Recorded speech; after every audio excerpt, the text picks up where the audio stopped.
আসসালামু আলাইকুম। বর্তমান আমাদের ধলেশ্বরী নদীতে কাঠের ব্রিজ হয়ে গেছে, কারণ আজ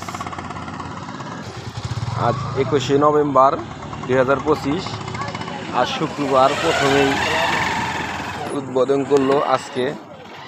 তে মানুষজন এখন আর অপেক্ষা করতে হয় না খাওয়ার জন্য, এখন অল টাইম, এখন আর মুহূর্তের মধ্যে মানুষ চলে যাচ্ছে গাড়ি ঘোড়া নিয়ে সব সময়।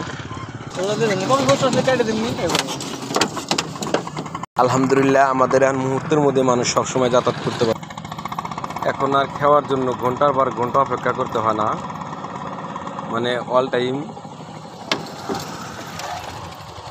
রাত দুপুর দিন সবসময় যাতায়াত করতে পারতেছি। কিন্তু আমাদের রাস্তাটা অনেক ভয়াবহ। দেখেন সামনে যে পাহাড়ের মতো ধুলাবালু, গাড়িগুলা এমনভাবে যাচ্ছে, খুব কষ্ট হয় মালবাহিত গাড়ি যখন যায়। আমাদের এই জায়গাটা ব্রিজ হলে এবং রাস্তা হলে আমাদের পশ্চিম টাঙ্গাইলের মধ্যে আমরা অনেক সুখী হতাম এবং হ্যাপি হতাম। তাই আমাদের ব্রিজের অপেক্ষায় আমরা আছি। সবাই ভালো থাকবেন। আসসালামু আলাইকুম। লাইভ দিয়ে